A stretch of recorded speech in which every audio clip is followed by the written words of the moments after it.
따라 하실까요? 아브라함의 터닝 포인트. 아브라함의 터닝 포인트. 근데 오늘 본문에 나오는 아브라함의 이름은 아브라함이 아니라 아브라함 되기 이전에 아브라함으로 나오죠. 자, 아침에 그런 말씀을 드렸나요? 실패에도 실패의 요인이 있었노라고. 그죠?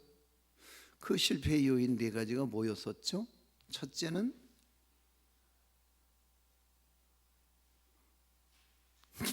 까마귀 고기를 먹어서 잘 생각이 안 나서 컨닝하는 중이야 지금. 뻥, 뻥, 뻥 치니까 망하더라. 그러니까 그리스도인의 진실성, 하나님은 정직한 자를 찾으시는 줄로 믿습니다. 그 다음에는 꽤 마음엔 원이로되 육신이 약하도다 그리고 꾀를 부리면 인생은 자꾸 후퇴하죠. 그 다음에 깡은 뭐다? 혈기다. 그러니까 혈기를 앞세우면은 망하더라. 분노가 있어야 되거든요. 분노가 누구나 다 분노할 수 있어요. 근데 그리스도인의 정체성은 그 분노가 의분이라야 된다는 거예요. 할렐루야. 그 다음에는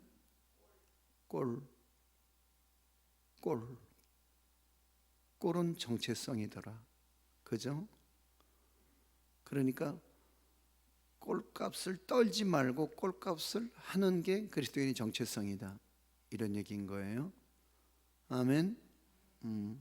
자, 그러면 오늘은 아브라함의 실패의 요인을 한번 체크해 볼 거예요.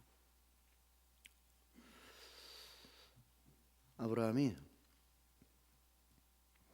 천신만고 끝에 약속의 땅 가나안에 입성을 했어요.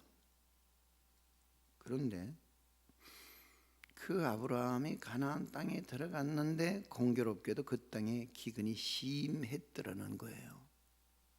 그러니까 무슨 얘기냐? 사람들이 믿음의 길에서 방황하고 요동하는 이유는 어떻게 약속의 땅 하나님이 가라고 해서 오신 땅에 이것조차도 보장이 안 된다면 이건 하나님이 아니다 이렇게 말하거든요. 그렇잖아요. 근데 약속의 땅 가나안에도 기근은 있다. 아멘. 그럼 기근이 올 때 어떻게 하면 돼요? 기근이 올 때 다시 풍년이 오도록 기다리는 게 믿음이에요. 아멘. 그러니까 기근이 있다는 얘기는 풍년도 있었음을 전제로 하잖아요. 할렐루야. 자, 이렇게 생각하자고요. 지구가 사막화돼 가고 있는 거 아시죠? 이 사막화돼 가고 있는 이유가 뭘까요? 여러분, 비가 안 와서 사막입니까? 사막이니까 비가 안 오는 겁니까? 비가 안 와서 사막이에요? 그죠?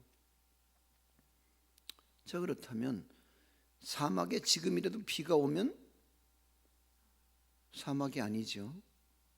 자, 그런데 우리는 날마다 뭘 기대하느냐? 날마다 맑은 날, 화창한 날만 생각하고 그날만 좋은 날이라고 말하거든요. 그러나 좋은 날은 비 오는 날도 좋은 날. 아멘. 바람 불어 좋은 날, 눈발 날려 좋은 날, 다 좋은 날이죠. 할렐루야. 그러면 1년 12달 날마다 화창하게 햇빛만 쨍쨍 내리치면 그게 뭐야? 그게 사막이죠. 그러면 인생이 날마다 맑은 날만 있을 거라고요? 그건 동화 속에서는 가능하죠. 인생이 사는 삶의 현장은 그냥 일기가 변화무쌍한 거야. 변화무쌍한 거야. 아무튼 기근이 심했다는 얘기는 결국 이게 무슨 얘기냐? 빵에 관한 문제가 생겼다는 거죠. 빵에 관한 문제. 그러면은 약속의 땅, 언약의 땅이니만큼 기근이 왔을 때 그 기근을 참고 인내하고 견디어서 마침내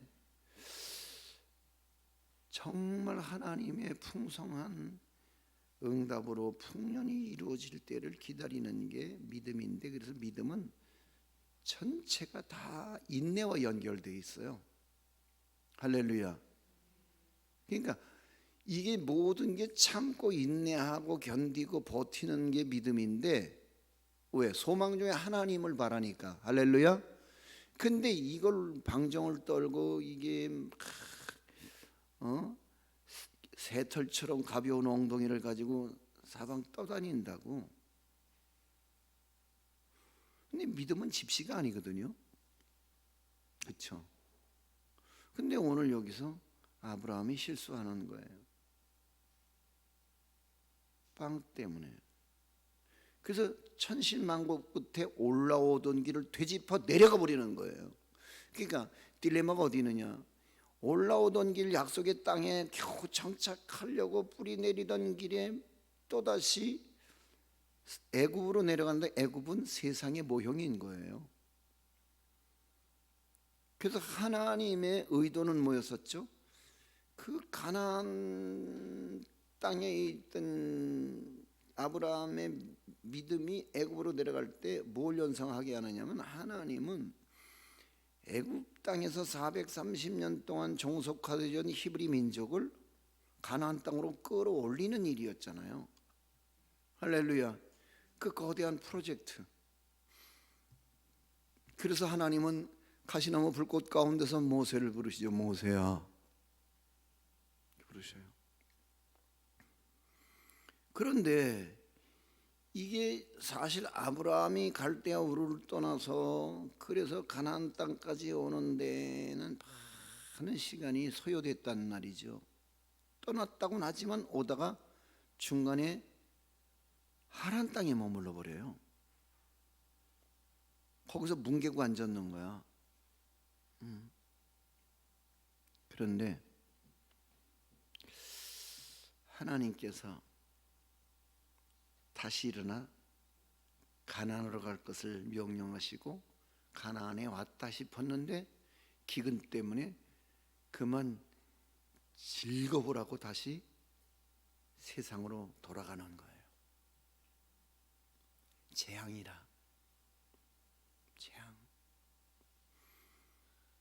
그래서 그는 애굽으로 내려가는 데 있어서, 이게 믿음의 사람이 애굽으로 내려가는 마당에 펼쳐지는 비극 첫 번째는 뭐냐? 따라하세요. 겁장이. 다 무서운 거예요. 하나님을 등지니까. 하나님을 바라고 믿고 하나님을 소망할 때에는 하나님만 보였어. 아멘. 그래서 하나님이 보일 때는 하나님이 무서웠어.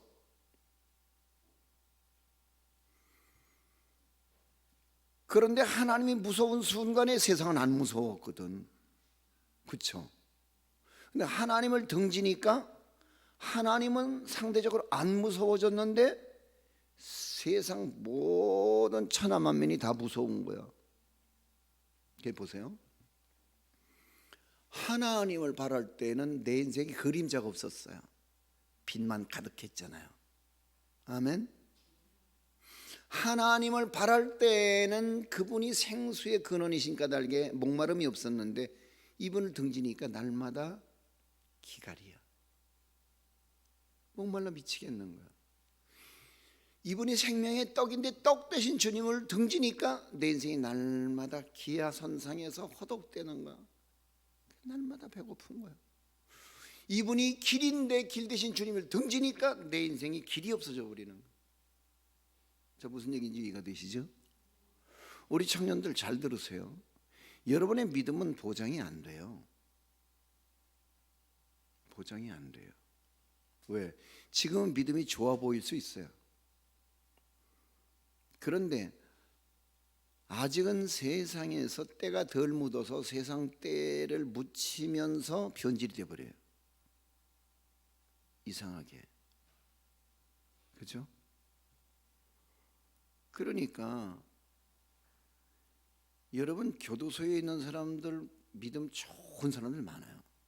진짜 대단해요. 어떤 사람은 성경을 70독, 어떤 사람은 100독을 했다는 사람도 있어요. 정말 믿음 좋아서, 정말 세상에서 찾아볼 수도 없는 믿음의 사람들이 많아요. 근데 문제는 뭐냐? 교도소에서는 믿음이 누구나 좋을 수 있어요. 응? 그렇죠? 그러니까 교도소에는 범죄의 요소가 없어요. 범죄의 3요소가 뭔 줄 알아요? 돈, 여자, 술. 그죠? 이 범죄의 3요소가 없는데, 3요소가 없는 데서는 잘 믿을 수 있고 시간 많고 논이 염불한다고 논이 성경 보고 갈 데 없으니 고작 큰 나들이가 예배 나가는 거야. 근데 딱 출감하고 나서부터는 무균실에서 나온 사람처럼 온갖 세상의 오염물질 앞에 이제는 이걸 해치고 나가야 되는데, 그걸 해치고 나갈 만한 면역력이 없는 거야. 교도소에서 면역력을 다 잃어버린 거야. 그래갖고 제일 먼저 찾아가는 게 뭐야? 여자, 술, 그리고 돈 되는 일을 위해서 어떤 범죄라도 다시 가담하게 되어지는. 그래서 우리 교단에 뭐 청문을 지냈다고 그러고, 뭐 우리 교단에 뭐 목사님 됐다고 그러는 그 전과자들, 뭐 살인 미수로 뭐 30년을 살았다나 뭐 이런, 그리고 교도소에서 가졌던 믿음이 진짜 믿음인 줄 알고 막 신학교 가고 목사 되고 그런 사람들 얼마 안 지나면 다 제자리로 돌아가서 목사는 목사인데 범죄형 목사가 돼버려요. 응? 그런 거예요.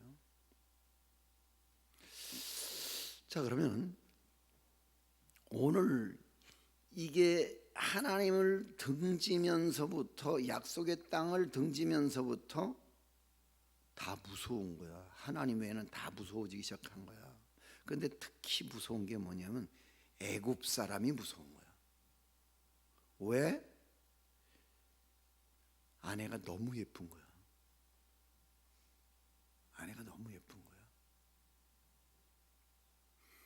70이 훨씬 넘은 아내 사라가 너무너무 예쁜 거야.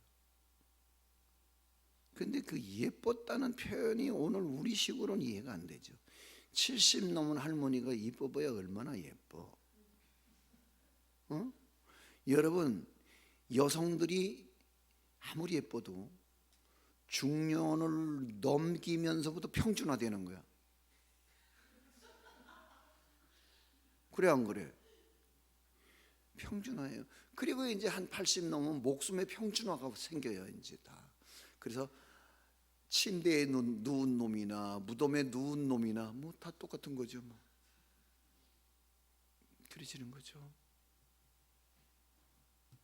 근데 요즘에 하기야 뭐 워낙들 건강들 하시니까 백수하고도 건강하고. 어제 우리 원로 장로님 뵈면서 난 내 또래쯤 되는 줄 알고 맘먹으려고 그랬어. 우리 목사님하고 내가 맘먹을 수 있거든. 왜? 동갑이니까 친구 먹어도 돼요. 사람의 그 친밀도라고 하는 건 뭔가 공통분모를 찾아내는 순간부터 가까워져요. 그렇죠? 그럼 우리 집사람 어디 갔다가 며칠 전에 그 원주 사람을 하나 만났는데 막 남의 여인의 손을 붙들고 막 팔 빠지게 흔들어주면서 막 고향 까마귀 만났다고 막 돈도 깎아주고 막 그랬다고 좋아갖고 들어왔어. 왜? 손목 잡히니까 좋아?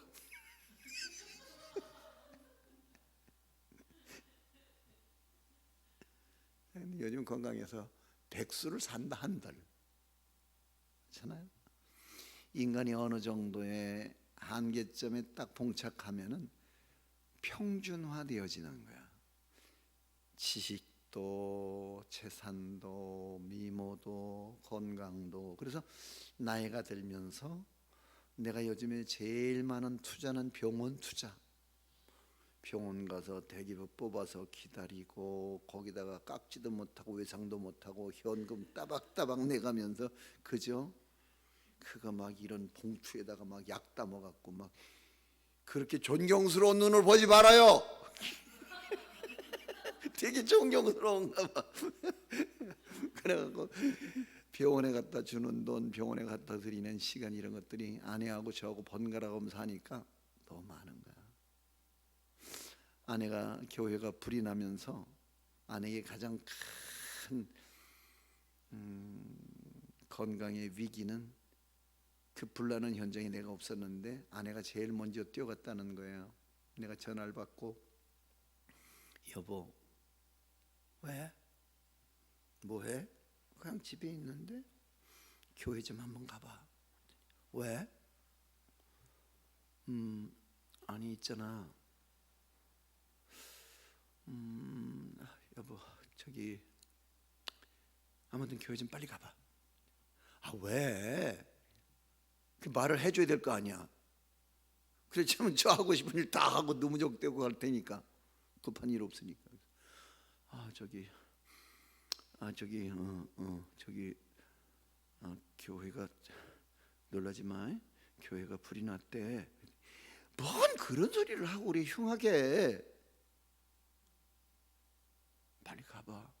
응? 미안해, 좋은 소식 못 줘서 미안해, 빨리 가봐. 그랬더니 후닥닥 나와서 예배당 쪽으로 핸들을 딱 꺾었는데 4월에 하늘이 까맣더래. 그리고 아내는 지구 바깥으로 도망가고 싶었대.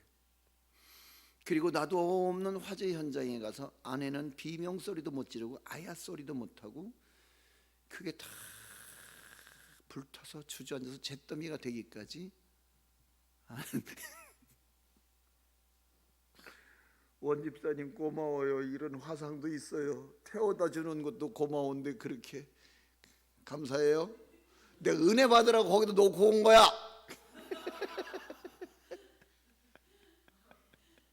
감사합니다. 죄송해요.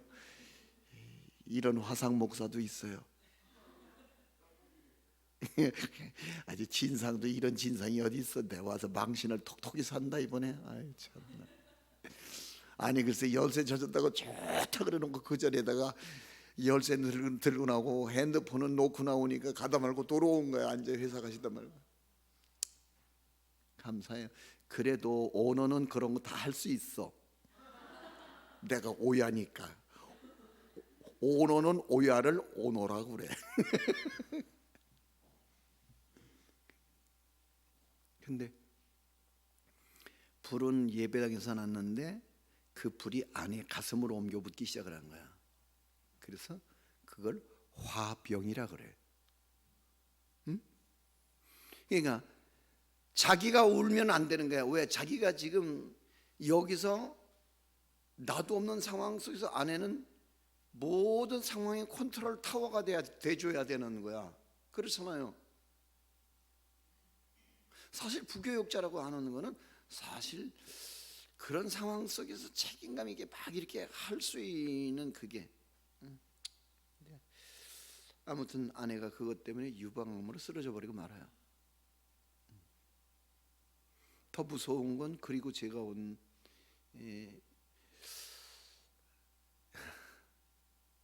제가 우울증이 왔어요. 우울증. 눈만 뜨면 죽고 싶고, 잠자리에 누울 때는 안 깼으면 안 깨어나기를 기도하고, 아침에 깨어나면은 어떻게 하면 교인들에게 내가 감쪽같이 자살을 해도 교인들이 나를 위해서 울어줄 수 있지? 이렇게. 재판에서 졌죠. 예배당 경매 붙었죠. 아내는 유방으로 쓰러져서 누워버렸죠. 난 우울증이 왔죠. 근데 아들 녀석이 영국에서 공부하다가 지 친구 카톡으로 우리 교회가 예배당이 불난 걸 아는 거야. 전화가 왔어. 아빠, 응? 왜 말 안 해? 뭘? 우리 교회 불났다며. 어떻게 알았어? 들어갈게, 들어오지 마라. 아빠 너 비행기 값 줄 것도 없어, 오지 마. 그랬더니 내 마일리지를 퍼갖고 왔어. 이게 마일리지가 그렇게 소중한 거야. 내가 외국을 많이 다니니까 이제 마일리지가 막 대빵만 하니까 뚝 잘라갖고 이제 들어온 거야. 들어가고 어디부터 가? 예배당부터 간 거야. 가고 주저앉은 예배당. 자기는 외국에서 있으면서 이제 새로운 예배당을 이제 영상 속에만 보다가 불난 예배당을 보니까 너무 기가 막힌 거야. 왜? 이 녀석은 반사역자였거든. 목사의 자녀들이 다 그런 거 아니에요? 그러니까 선교사도 목사님만 선교사가 아니라 사모님도 선교사고 그 자녀들 다 선교사로 한꺼번에 파송되는 거예요. 가정이 파송이 되는 거거든요. 그러니까 목회자의 가정은 다 사역자들이죠. 그래서 제 아들은 거의 웬만한 부목사보다는 훨씬 더 교회를 깊이 알고 이해하고 아빠의 목회의 방향성이나 철학이나 이런 것들도 깊이 알고 그 아빠의 그 초라하고 남루하고 춥고 배고프고 떨리는 그 목회를 제가 요즘 아이들 표현대로 방구석 일렬에서 직관을 했던 녀석이니까 아이는 누구보다 어쩌면 애비보다도 더 교회에 대한 애정이 있는데 불탄 예배당을 딱 보는 순간에 쇼크를 먹어버린 거야. 그리고 거기서 막 비명을 지르고 울기를 조용히 해 너. 교인들 들으면 어떡하려고 그래. 근데 조용히 안 해 너. 아이 난감해. 여보 얘 데리고 가 빨리 집으로 데리고 가. 그런데 그 길로 들어가 누워버렸어. 못 일어나는데 그게 쇼크인데 아이에게도 그게 화가 가슴에 차서 열이 나는데 40도 이상 열이 나는데 원인이 없는 거야. 그러니까 나중에 보니까 그것도 화병인데 그 화병이 아내에게는 유방암으로 나타나지고 아들에게는 공황장애로 나타나 버린 거야. 나한테는 우울증으로 와버린 거야. 그게 집안이 쑥대밭이 돼버린 거야.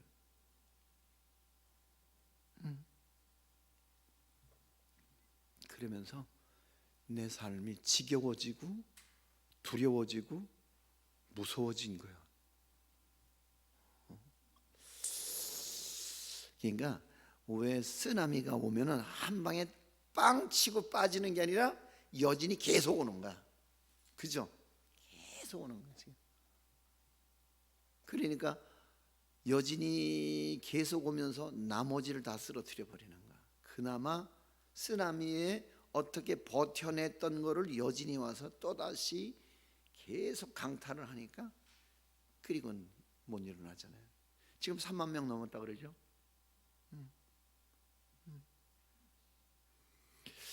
그런 거예요. 자 보세요. 예수를 떠나면 우리에게 찾아오는 게 있어요. 두려움이에요. 아멘. 예수 안에 견고할 때에는 그 두려움이 여전히 있었지만 그 두려움을 믿음으로 수용하고 극복할 수 있어요. 아멘. 그러니까 여러분 믿음이라는 게 믿기 때문에 아무 일도 안 일어나고 날마다 만사형통만 하는 게 믿음이게는 그건 아니죠. 그건 미신인 거예요. 예수를 믿는 사람에도 여전히 기근이 있다는 게 기근은. 그럼 그 땅에 찾아온 기근을 그러면은 참고 견뎌야 되는데 그걸 등지고 애굽으로 내려갈 때니까 애굽 사람이 무서워지는 거야. 그래서 아내가 너무 예쁜 까닭에 아내가 너무 예뻤다고 하는 데 있어서 나는 여러분 모두에 그런 축복이 있길 바랍니다. 여러분 나이가 들어도 그렇게 나이 든 만큼의 아름다움과 여성스러움이 여러분에게 무기가 될 수 있길 바랍니다. 그렇잖아요. 그러니까 그런 얘기에 나이에 걸맞는 나이 든다고 하는 얘기는 그렇잖아요. 너무 고우세요. 그 참 좋은 인사예요. 늙은 할머니한테 할머니 너무 예뻐요 그러면 그건 좀 안 어울리죠 격에. 근데 할머니 너무 고우세요. 여성 여러분, 이 땅의 남성들을 위해서 아름답게 늙어갈 수 있기를 축복합니다. 그래서 여러분 남편들에게 걱정거리를 끼쳐줘야 돼. 우리 아내가 너무 이뻐갖고 세상 남자들이 다 너무 넘보고 막 이렇게. 근데 아무튼 아브라함은 그랬어요. 아내가 너무 예뻐서 세상 사람들이 나는 죽이고 내 아내를 뺏어갈 것 같다고 하는 착각 아닌 착각.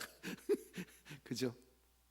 이 믿음에서 이탈되면서부터 나타나지는 똘끼예요. 그게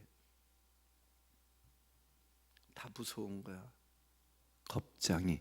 두 번째로 약속의 땅 믿음을 저버리고서 세상을 향해 빵을 찾아서 떠나는 이들에게 나타나지는 또 한 가지의 증세는 따라해요. 거짓말장이. 그렇죠. 거짓말장이. 13절이에요. 원하건대 그대는 나의 누이라 하라. 뭐라고 하라고요? 누이라 하라. 여러분 생각해 봐요. 분명히 신학자들은 아브라함과 사라를 사천지간으로서 근친상간을 해석하거든요. 그 당시에는 부족 간에 이제 뭐 그 친족 간에 다들 이제 결혼을 했을 시절이었으니까요. 그런데 지금 그럼에도 불구하고 그들은 사실혼 관계에 있잖아. 여보 당신이야. 그렇죠? 그렇다면 아내와 남편 사이가 오라버니와 누이 사이로 누군가에게 소개된다면 그거는 사기성이 있는 거야. 그렇죠? 오늘 우리가 믿음의 길에서 믿음이 약화되면 늘어나는 게 있어요. 거짓말이 늘어나요. 정직성이 점점 손상을 입고 신실성이 사라지지요. 자꾸만 숨 쉬는 거 빼놓고는 다 거짓말이 되는 경우는 신천지 사례를 보면서 참 사악하다. 이 신천지가 그거예요. 신천지, 나만큼 신천지 다 잘하는 사람도 없을 거예요. 아마 신천지하고 싸우기라 아무튼 엄청 싸웠으니까. 그러니까 지역에서 부한다고 그러니까 그냥 몰려 들어온 거, 우리 교회로 그냥 막 몰려 들어온 거예요. 근데 그거를 걸러낸다고 걸러냈는데 이 반주하는 반주자 하나가 나가서 오염이 돼 갖고 들어왔어. 그 신천지하고 싸움을 아주 길게 지루하게 큰 진통 속에 했는데, 근데 그때 내가 깨달은 거, 신천지는 숨 쉬는 것만 진실이다. 응? 근데 여러분, 하나님을 등지면은 우리에게 점점점 변명과 핑계와 거짓말과 사기성이 늘어나는 거야. 차라리 당장 목에 칼이 들어오고 혀를 깨물고 죽는 한이 있어도 하나님의 사람은 진실해야 되거든요. 근데 나도 알지 못하는 사이에 이 자꾸 거짓과 위선과 이런 그 양면성 중에서 긍정적 요인보다는 부정적 요인에 자꾸 내가 깊이 빠져버리는 거야. 그래서 어느 이제 단계에 가면 내가 없어지는 거야. 나에게 남은 건 위선과 거짓, 그리고 조금 더 발전되면 사기성. 이 세상이 그런 모습인 거예요. 그래서 온통 거짓말을 하는 거야. 또 하나, 세 번째 또 하나는 뭐냐면은 13절 하반절 말씀 보면, 그러면 내가 그대로 말미암아 안전하고 내 목숨이 그대로 말미암아 보존되리라. 뭐예요? 따라서 욕심장이. 그렇죠? 아니, 강력한 남성 사회에서 남성 중심 사회에서 여성들은 지금도 팔레스타인 쪽에서는 여성들은 인구 센서스에 혹은 직업 전선에도 못 뛰어들어야. 사우디아라비아 같은 경우에는 여자 혼자는 쇼핑도 못해요. 그 당시는 훨씬 더 했겠죠. 그럼 여자는 뭐야? 여자는 남자의 부속물 정도? 뭐 이런 정도의 여성지위 속에서 남자의 그늘 속에 여자가 들어와 있어야 되는데, 그래서 남자로 말미암아 강력한 남성성 때문에 여성성이 보호를 받아야 되는데, 지금 남자가 은근히 여자의 치마 속으로 숨어들어서 그대로 인하여 내 목숨이 보존되고 그대로 인하여 내가 안전했으면 좋겠다고 하는, 이거는 뭐예요? 과도한 욕심이죠. 아멘. 이게 이제 이 사람이, 이게 믿음의 조상이란 말이에요. 이 사람이 평범한 사람이 아니라. 그런데도 믿음을 잠깐 등지니까 이런 현상들이 나타나지는 거예요. 그래서 아내야 남의 집에 끌려가서 이 여성의 정조를 유린당하던, 그 집에 가서 씨바지가 되던, 그 집에 가서 놀이개가 되던 간에 나만 안전하고 나만 목숨이 보존되면 오케이, 너 프로그램 가, 괜찮아. 그래서 한때는 아브라함이 사라를 볼모로해서 기둥서방 노릇을 하는 거예요. 이게 그것 때문에 여기에 뭘 얻어요?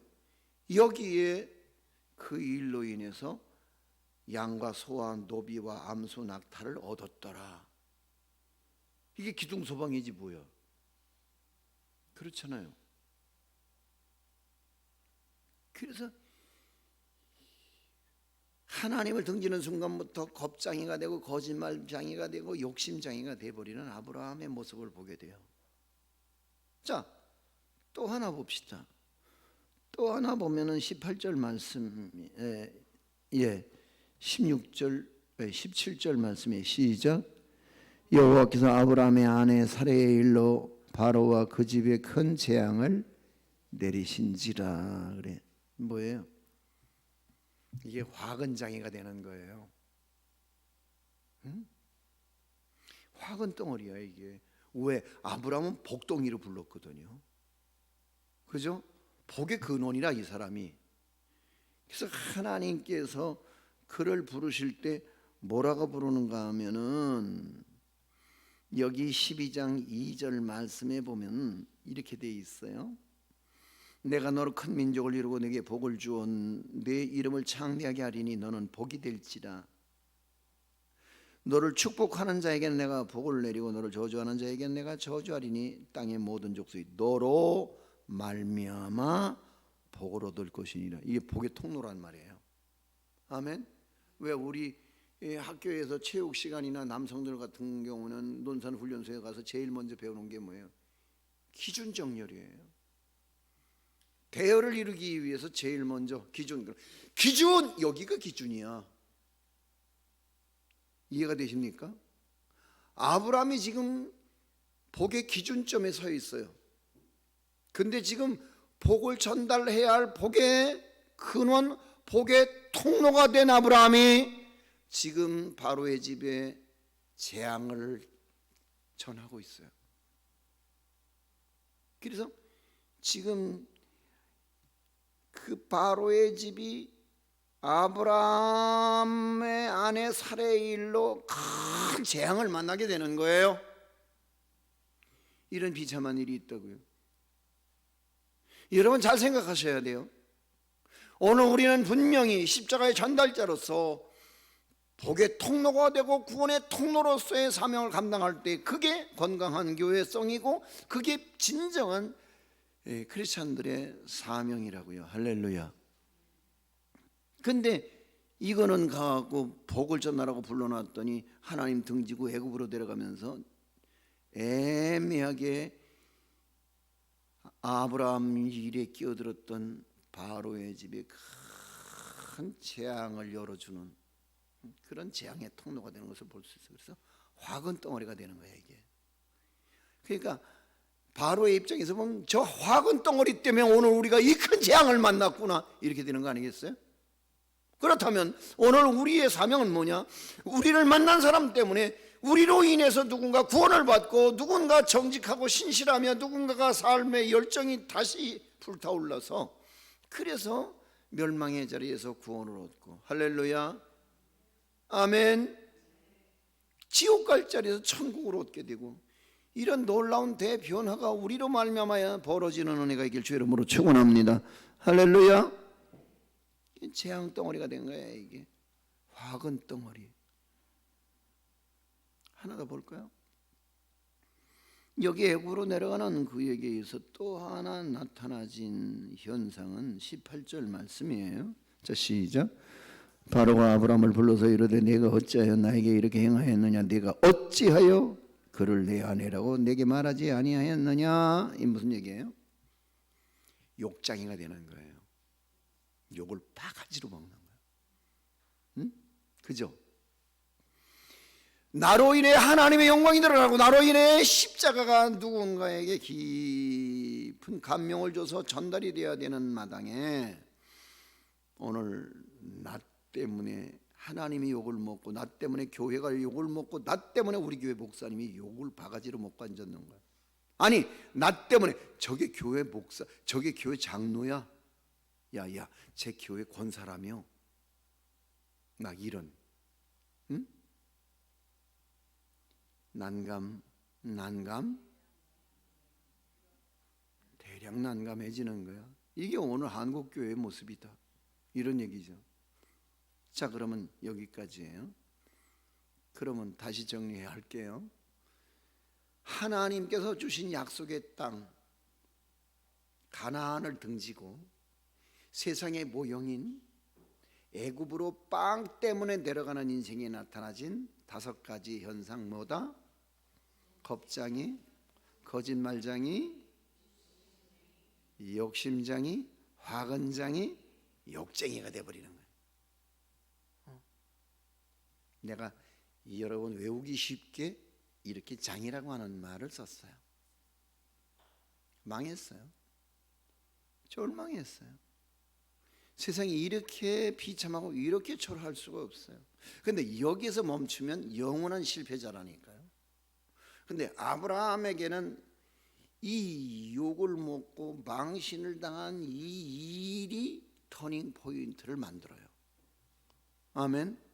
그러니까 순경 중에는 터닝 포인트가 잘 마련이 안 되는 거예요. 쇼크를 받아야 돼. 그러니까 우리 교회가 그나마 시골에 있는 교회로서 그래도 우리가 그만큼 교회가 활성화되어져 가고 있는 이유 중에 하나는, 우리한테는 평생 온 교인들과 제게 트라우마가 돼버린 이 화재 사건이, 오늘 저녁에 제가 우리 교회 뉴스를 한번 보여드릴게요. 우리 교회가 뉴스에 났어요. 그래갖고 그게 2011년에 우리가 불이 났는데 1년 만에 예배당을 짓고 입당 예배 드리던 날, 우리가 이제 그날 오신 분들한테 이제 교인들하고 함께 보려고 만들었던 동영상이 있는데 10여 년 전에 거잖아요. 그래서 그냥 그걸 보면 너무 그냥, 이제도 보면은 어디 연기 나는 것만 봐도 어디 막 불길만 막 확 솟아오르는 것만 봐도 막 가슴이 조여서 심장이 아플 만큼 내가 좀 그래요. 그래서 트라우마가 너무 깊어요.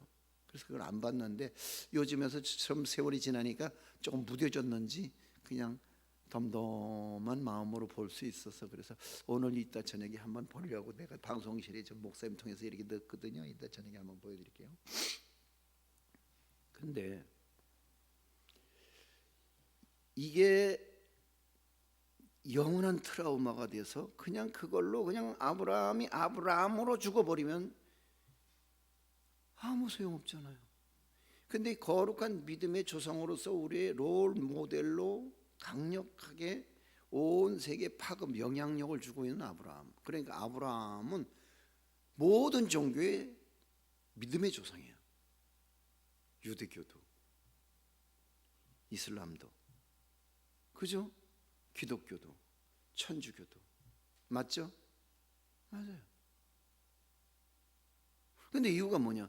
아브라함의 생애가 아브라함으로 막장이 된 게 아니라, 이 막장, 가장 비참한 오늘 이 인생의 막장에서 터닝 포인트를 만들어서 유턴했다는 거예요. 다시 올라가기 시작을 해요. 할렐루야. 자, 오늘 설교 마무리할게요. 이제 그럼 13장으로 들어갈 거예요. 1절 말씀 시작. 아브라함이 애굽에서 그와 그의 아내와 모든 소유와 롯과 함께 네겝으로 올라가니에 밑줄 그으세요. 이게 터닝 포인트예요. 그렇다면 여러분들은 날마다 올라가는데 달인이 될 수 있길 소망합니다. 그러니까 내려가면 망조라니까. 내려가면 겁쟁이가 되고 거짓말쟁이가 되고 욕심쟁이가 되고 화근쟁이가 되고 욕쟁이가 된다니까요. 그 사람 때문에 교회가 욕을 먹고 그 사람 때문에 한국 교회가 이렇게 날개도 없이 추락하고 있다는 거죠. 그런데 그 사람이라는 것이 바로 저와 여러분을 말한다는 데 문제가 있어요. 그러면은 올라가기 시작하잖아요. 올라가 독수리같이 올라가야죠. 날마다 믿음은 올라가는 거예요. 근데 어제도 말했지만 올라가는 길에는 반드시 정상 근처에 깔딱고개가 있어요. 그 깔딱고개에서 사람들은 다 도로 내려가기 시작을 해요. 정상을 딛지 못하고 정상을 찍어야 되거든요. 그래야지 하나님의 영광이 드러나지고 그 정상에서 흔드는 우리의 믿음의 깃발, 그걸 세상은 모르지만 하나님은 인정하시되 그걸 여호와 니시, 여호와의 깃발이다 이렇게 말할 수 있어요. 할렐루야. 그러니까 여호와 니시는 정상에서 보는 믿음의 정상에서. 자, 올라가니 2절 말씀, 3절 말씀 어디로 가는가 하면은 행선지가 있어요. 무조건 올라가는 게 아니죠. 3절에 보니까 그가 네게부에서부터 길을 떠나 베델의 이름이 어디로 가요? 베델, 하나님의 집으로 가는 거예요. 베델은 뭐라고 그랬어요? 벳은 집이란 말이고 엘은 하나님이란 말이에요. 하나님의 집으로 가는 거예요. 갈 때 행선지가 여러 군데가 있을 수 있어요. 친정으로 갈 수도 있고 고향집으로 내려갈 수도 있고 내려갈 때야 많죠. 근데 믿음은 내려가는 게 아니라 하나님의 집으로 올라가는 거예요. 할렐루야. 아멘. 오늘 우리의 믿음의 행선지는 딱 한 군데. 아무리 갈 길이 멀고 아무리 갈 곳이 많아도 우리가 가야 할 곳은 오직 딱 한 군데. 말씀했잖아요. 한국의 5만여 교회가 다 하나님의 교회이고 하나님의 집인 건 맞는데 오늘 내가 가야 할 내 교회는 오직 성도교회 하나만이다. 할렐루야. 그래서 죽음이 갈라놓지 않는 한 오늘 그 스승과 제자의 구도는 이게 손상을 입으면 안 된다는 거예요.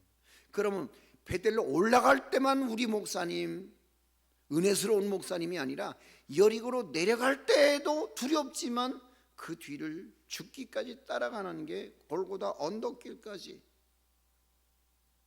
아멘. 그게 제자야. 그게 제자야. 그러니까 내가 세상에서 가장 내 목회에 가장 내가 잘했다고 생각하는 거 하나 있어요. 나 진짜 잘했다. 그거 하나만큼은 내가 브라보 파이팅 그렇게 해줄 수 있는 한 가지가 있어요. 나한테. 뭔 줄 아세요? 잘 못하고 내세울 것도 없고 설교도 좀 그렇고 그런데 딱 한 가지 자랑은 한 우물을 팠다는 거야. 31살에 시작한 농촌 목회를 내가 곧 은퇴를 앞두고 있는 오늘까지도 그 교회를 내가 끌고 나를 따르라. 나야말로 왜 내가 한참 잘 나갈 때 우리 교단에 알만한 교회에서 청빙 많이 왔죠? 어떤 교회는 안 간다고 그러니까 청년들이 트럭을 가지고 왔어. 짐 실어다 드리겠다고. 근데 가고 싶었어 진짜로. 농촌 목회 이제 질린다, 지루하다. 왜냐하면 노인들이 자꾸 돌아가시니까 소망이 없잖아요. 그리고 날마다 교회 오면 아프다 소리만 나한테 늘어놓고 자랑하니까 그냥 우울한 거야. 그냥 거기다 먹고 사는 거. 난 농촌은 쌀이 흔한 줄 알았어요. 농촌엔 쌀이 흔할 거라고 생각. 농촌이라 쌀이 더 귀해요. 왜? 그분들에게 쌀은 곧 현금이니까요. 방아 쪄서, 그래서 딸 집에 한 가마, 아들 집에 한 가마가 몇 가마 풀고 나머지는 그대로 갖다 수매해 버리거든요. 농협에 가서. 이게 쌀이 귀해요. 오히려 젊은 댕네들은 쌀 씻다가 좀 이렇게 흘리고 그러면 그냥 수돗물로 촥 씻어서 그냥 씻어내 버리는데, 노인들은 어떻게 춥지? 춥는 거야. 그걸 그만큼 쌀을 소중하게 여기는 분들이 함부로 쌀을 내 돌릴 턱도 없고, 그래서 늘 그렇게 배고팠어요. 그런데 이 지겨운 결핍에서 이젠 좀 나도 좀 다리 뻗고 그저 애들 앞에도 아내 앞에도 내가 좀 폼나는 아빠가 되고 폼나는 남편이 되고 싶었어요. 근데 그럼에도 불구하고 내가 하나님께 서운한 게 있어요. 그 서운한 게 뭐냐면은, 하나님 내가 아마존에 가겠습니다. 근데 하나님 내가 아마존에 갈 무렵에 나를 문막으로 돌리셨어요. 문막을 왜 갔냐고요? 가기 싫은데 갔어요.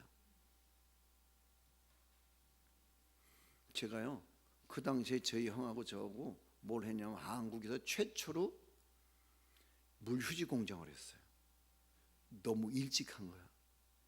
근데 그때 물휴지 공장을 했는데, 그걸 시중에서 시장성이 없으니까 이 베이비라 쌍용 이 종이 기저귀 하는 데에다가 사은품으로 끼워서 해줬는데, 그러니까 물량이 많죠. 종이 기저귀 팔아먹는 대로 해갖고 사은품으로 끼워서 파느라고 물량이 많이 주문이 들어왔어요. 그래서 공장 설비를 증설을 하고, 그리고 돈을 잘 벌었었는데, 종이 기저귀 파는 대회사들이, 제지 회사들이 이거 장사 되겠다, 시장 조사 확실하니까 우리한테 어느 날 발주가 안 들어오는 거야. 그 자체 생산에 들어간 거야. 그 쫄망해갖고요, 제 형은 3살, 나보다 3살 더 먹은 형은 46살에 속상하다고 날마다 예수 안 믿고 술만 처먹다가 뒤졌어.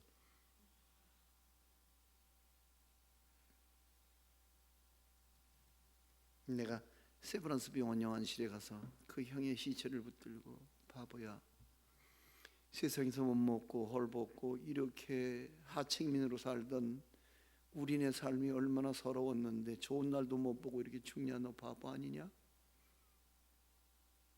그리고 내가 그 시체를 붙들고 얼마나 울었는지 몰라. 근데 아무튼 우리의 쫄망은 물휴지 공장이었어. 너무 빨랐어. 우리 원집사님 그 디퓨저, 그것도 우리는 옛날에 초창기에 일본에서 갔다가 샘플 갔다가 그 카피해 갖고 그때 향기 사업을 했는데, 그것도 쫄망했어. 연타로 쫄망하는 거야. 그러니까 너무 빨랐던 거야. 향기, 그때 향기를 즐길 만한 오늘 여유가 없었던 시대였었어. GNP가 물휴지 용도도 몰랐어. 망했는데, 그때 그 망한 한결이 우리 형이, 조금만 더 해도 되죠?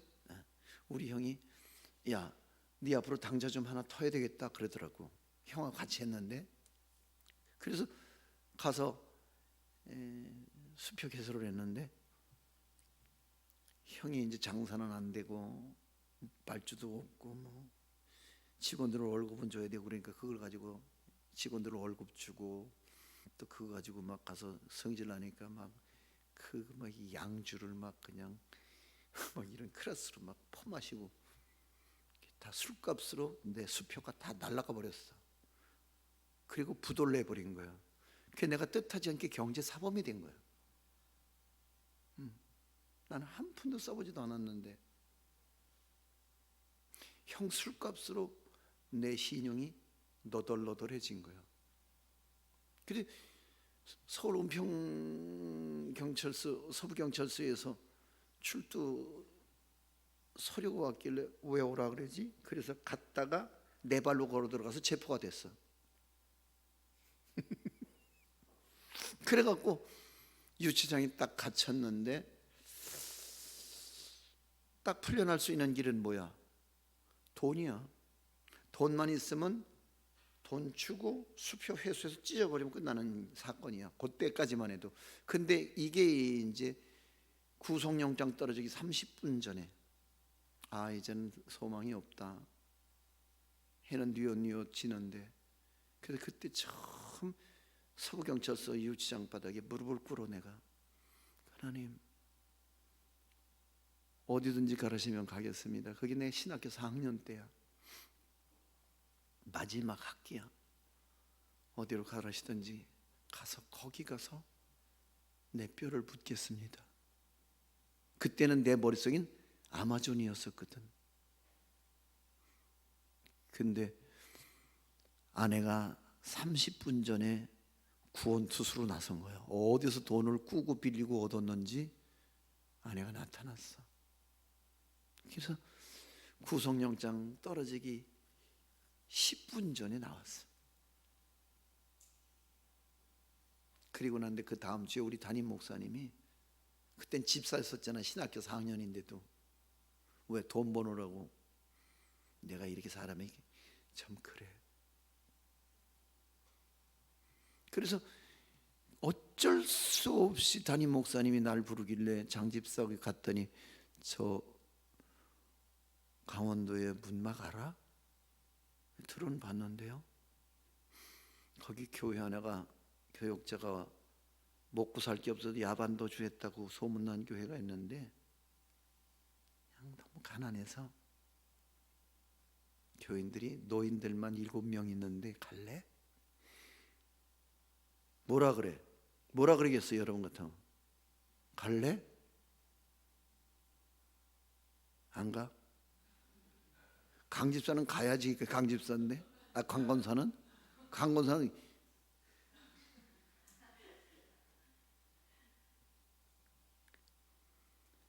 그래서 내려가는 게 문막이에요. 그 남의 밭에 가서 고추 따주고 마늘 캐주고 담배 따주고 그냥, 그리고 그 어린 아이들이 그 한 주먹만 가져도 충분히 배불러질 창자를 못 채워준 거야. 그거를.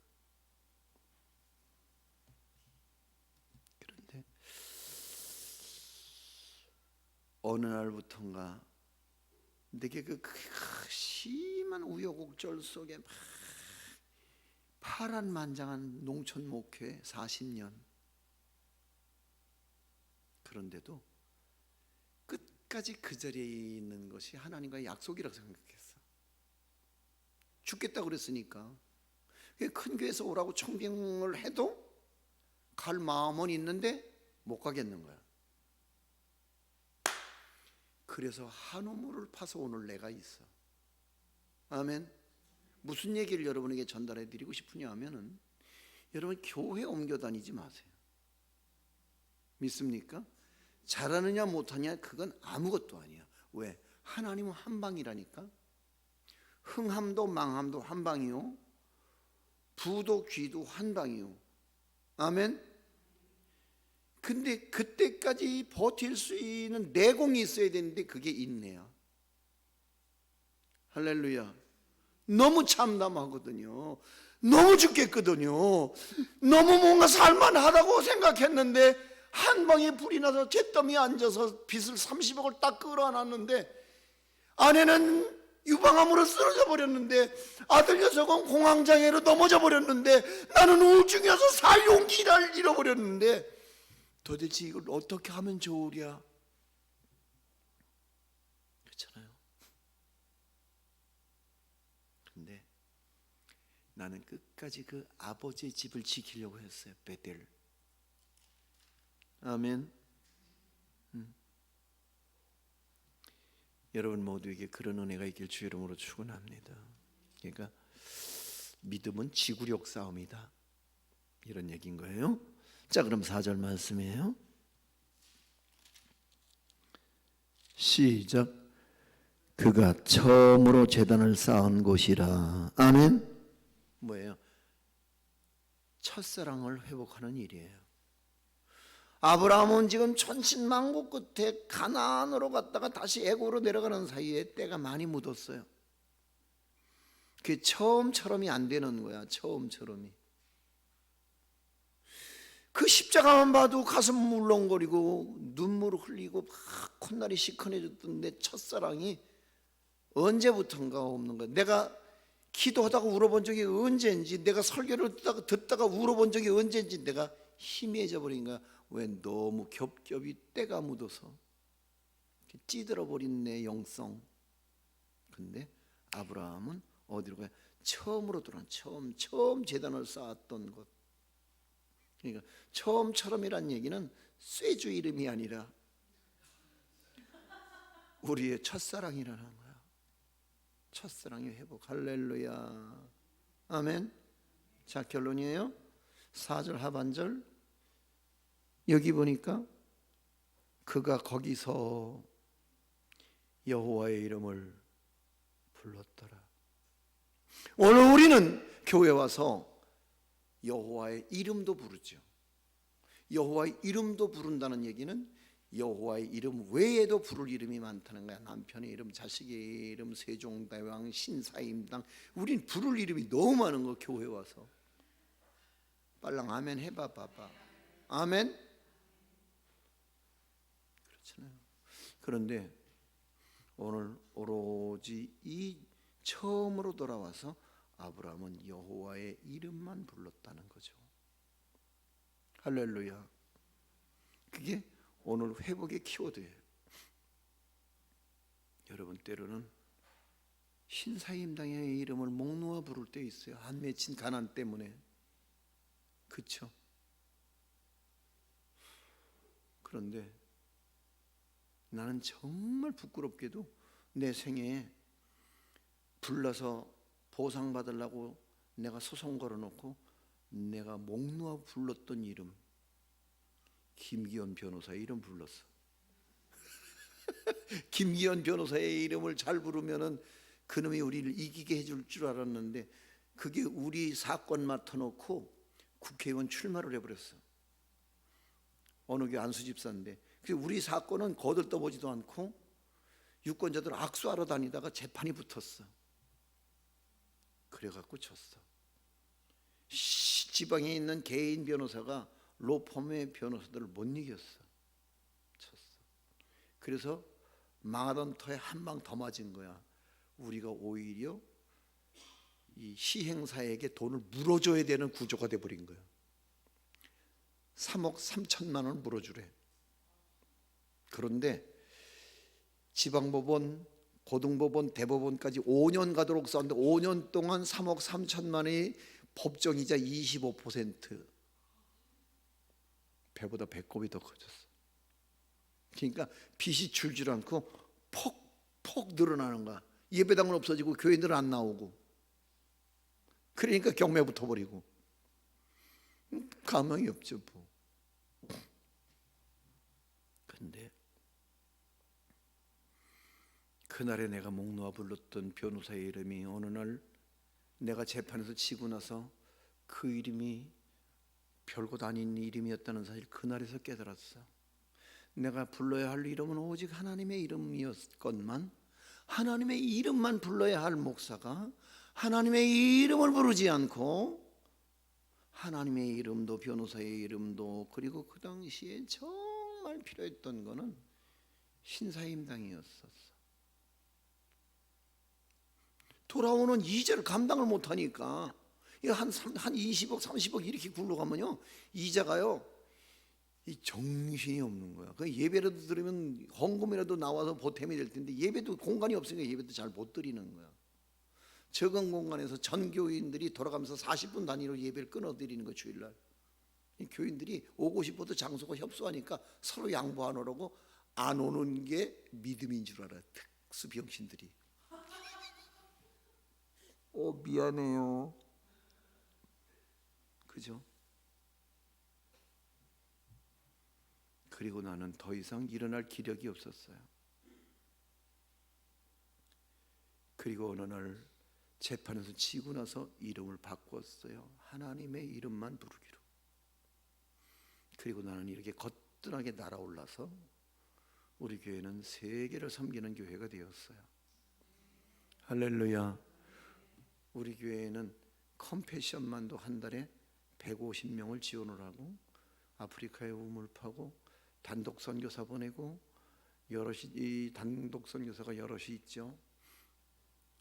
그래서 아프리카에도 러시아에도 중동에도, 그리고 후원 선교, 교종 선교, 학원 선교, 문서 선교, 방송 선교. 우리는 우리 전체 예산의 30%를 남에게 주고 살아요. 빚이 그렇게 많은데도. 할렐루야. 왜? 해보니까 가졌다고 내가 가진 게 아니더라고.